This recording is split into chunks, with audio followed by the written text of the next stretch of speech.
सुख समृद्धि बनती रहेगी।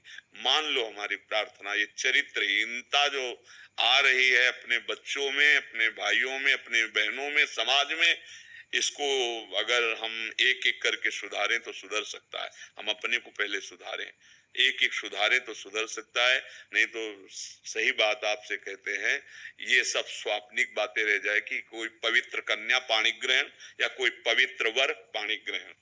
ये एक और चला है था, लिव इन, हाँ से, आप बताओ भैया ये क्या है? बोले महीना 2 महीना रहे, हमें पसंद नहीं। बनिया की दुकान समझ ली, सामान समझ लिया तुमने? क्या मतलब आप लोगों के विचार क्या हो रहे हैं? आप विचार करो भलाई साहब, ये कोई सिद्धांत है कि दो शरीर मिल रहे हैं, हम इसके बाद कुछ दिनों के बाद तो नहीं, हम पसंद नहीं। ये कोई समाज है? ये क्या हो रहा है? ये भैया विदेश नहीं है, ये भारत है। यहाँ धर्म गुरुओं के द्वारा, धर्म शास्त्रों के द्वारा, और ये पवित्रता यही देख के दूसरे झुकते हैं हमारे देश में आके।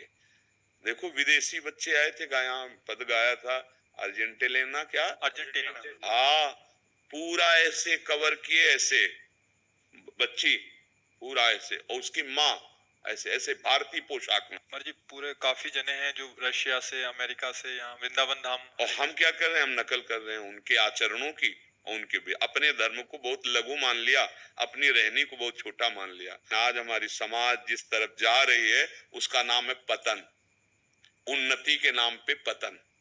बस इतनी बात समझ लो। जिसके हृदय में देखो विग्रह, मतलब लड़ाई झगड़ा दोष, इतने बड़े बच्चे इतनी बदतमीजी से माता पिता से बात करते देखे जाते हैं कि लगता है क्या ये जीवन में उन्नति करेंगे। अरे विद्या पढ़ रहे हो तो तुम्हारे अंदर विनय आनी चाहिए, झुकना आना चाहिए, पवित्रता आनी चाहिए। ये राक्षसी बुद्धि कैसे आ रही है आज के बच्चों में? खान पान बिगड़ा हुआ, चरित्र बिगड़ा हुआ, तो फिर हमें तो सखी नहीं लगता ऐसा कि आगे चल करके ऐसा कुछ। अभी तो मिल सकते हैं, ऐसे भी होंगे, भगवान कृपा करें आपको जैसी आपकी भावना वैसा जीवन साथी मिले, पर बहुत कठिन है, बहुत कठिन है। बस हमें यही प्रार्थना करते अपने बच्चों को बचाओ, चरित्रहीनता की तरफ बढ़ते चले जा रहे हैं, इनको बचाओ। अगर ये नई पीढ़ी थोड़ा सुधार हो गई तो थोड़ी तो शांति आ जाएगी। आप लोग सहयोग ना करोगे तो हमारे इन प्रवचनों का कोई फल नहीं, क्योंकि आप माता पिता हो, आप बुजुर्ग हो, आप अपने बच्चों से मित्रवत व्यवहार करो, उनको समझाने की चेष्टा करो। तुम जिधर जा रहे हो बहुत गंदी बात है, बहुत गलत है। इससे मतलब आगे की सब जीवनी बेकार हो जाएगी, सब जीवनी बेकार। खोखले बच्चे हो रहे हैं, ब्याह का उत्साह होगा क्या है? हमने तो गांव में देखा है, जब ब्याह की बात आती थी तो उनको उमंग आती थी कि अब गृहस्थ में प्रवेश हो रहा है, अब दोनों जीवन साथी मिलकर एक नवीन सृष्टि का निर्माण करेंगे, नवीन समाज का निर्माण होगा। यह समाज का निर्माण होगा, पहले ही अपनी सब भावनाओं को गंदी कर लिया। इसलिए बच्चों से प्रार्थना है कि सावधान रहे, और माता पिता से प्रार्थना है कि किसी तरह हमारे नवीन बच्चों के दिमाग में बैठ जाए कि ब्रह्मचर्य नाश करना जीवन का नाश करना है, ये चरित्र का नाश करना जीवन का ये नींव है।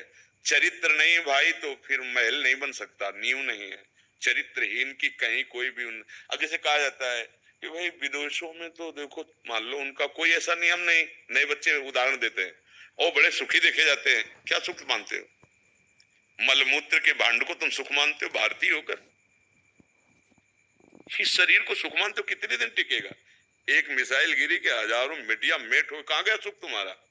सब छिन्न भिन्न, सब नष्ट। हाँ, राम कृष्ण हरि, संयम से अभी प्राण छूट जाए, अब हम परम सुख को प्राप्त होंगे।